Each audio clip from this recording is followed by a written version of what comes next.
छोटू phone उठाता है, दूसरे तरफ से आवाज आरती के नहीं बल्कि आरती के भाभी की होती है। छोटू बार बार अपने रूंधे हुए गले से एक गिलास पानी की मांग करता है, लेकिन उसे पानी के बदले दिया जाता है मानव मूत्र। जैसे वो कमरे में प्रवेश करते हैं, उनके ऊपर भी लाठी डंडों से वार कर दिया जाता है।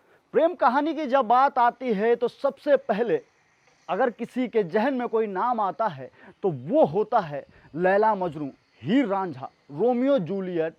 ऐसे तमाम नाम आते हैं जो प्रेम के अलंकार साबित होते हैं। लेकिन आज हम आपको ऐसी प्रेम कहानी बताएंगे जिस प्रेम कहानी के आगे ये सारी कहानियां फीकी पड़ जाएंगी।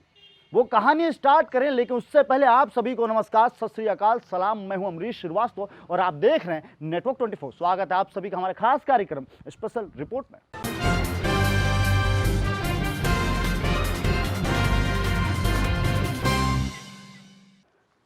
आज की कहानी आती है बिहार से, बिहार के अररिया जिले से यह कहानी आती है। इस कहानी में दो किरदार जो प्रमुख होते हैं, प्रेमी प्रेमिका होते हैं। उनका नाम होता है छोटू वो आरती।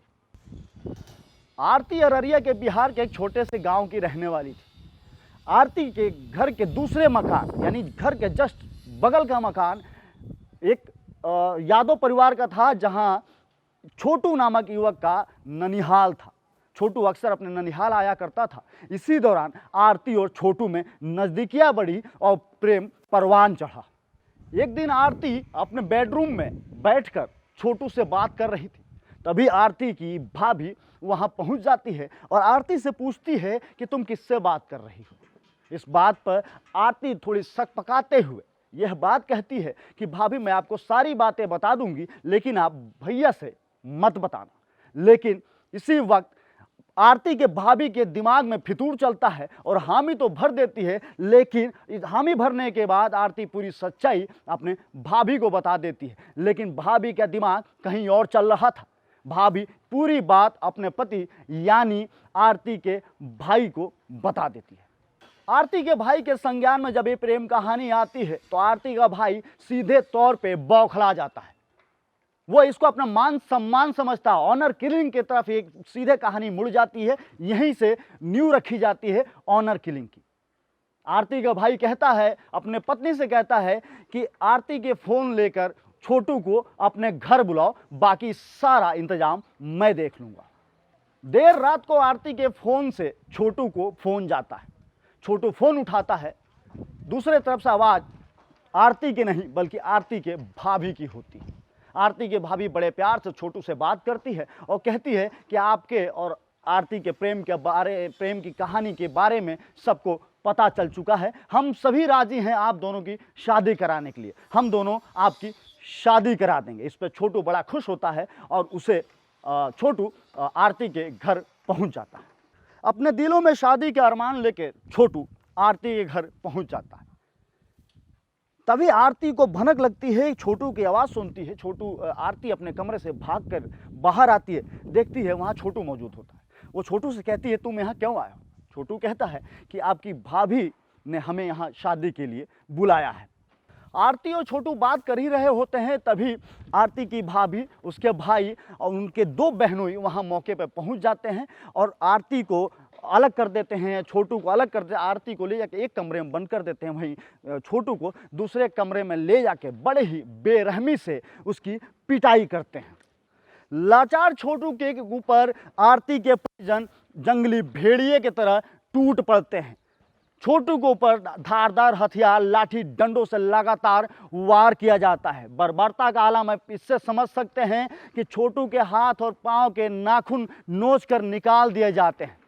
इस बात पर छोटू लगातार रहम की भीख मांगता रहता है, लेकिन किसी का कलेजा नहीं पसीजता है। छोटू बार बार अपने रूंधे हुए गले से एक गिलास पानी की मांग करता है, लेकिन उसे पानी के बदले दिया जाता है मानव मूत्र। उसको गिलास में मानव मूत्र यानी पेशाब भर के दिया जाता है कि ये पानी है, ये तू पी। इसी दौरान आरती किसी तरह से उस कमरे में जहां वो बंद थी वहां से निकल कर किसी तरह छोटू के मामा के घर, जो उसके ठीक पड़ोस में था, वहां पहुंचती है और पूरी घटनाक्रम बताती है। इस पर छोटू के मामा छोटू के पिता को फ़ोन करते हैं। फ़ोन सुनकर छोटू के पिता जो 4 किलोमीटर की दूरी पे थे, वो भागते हुए अपने लाल की हाल चाल लेने मौके पे पहुंचते हैं। छोटू का पापा जैसे ही मौके पे घटनास्थल पर पहुंचते हैं, वो अपने लाल की हाल चाल लेने की कोशिश करते हैं। जैसे ही वो कमरे में प्रवेश करते हैं, उनके ऊपर भी लाठी डंडों से वार कर दिया जाता है, जिससे वो डर जाते हैं और पड़ोस के घर में जाके मदद मांगते हैं। छोटू के पापा वहां से किसी तरह से बच के जाते हैं, पड़ोस के जैसे कि बताया वहां जाकर मदद मांगते हैं। इस दौरान तकरीबन 10 मिनट का समय बीत जाता है।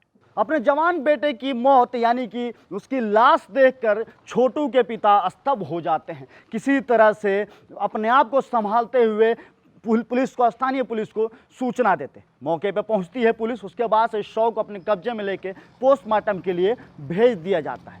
तभी दूसरी तरफ आरती, जो बेसुध होकर पड़ी थी, वो भी एम्बुलेंस के पीछे पीछे दौड़ते हुए पोस्टमार्टम हाउस तक पहुंचती है। अगले दिन छोटू के शव को उसके परिजनों को सौंप दिया जाता है।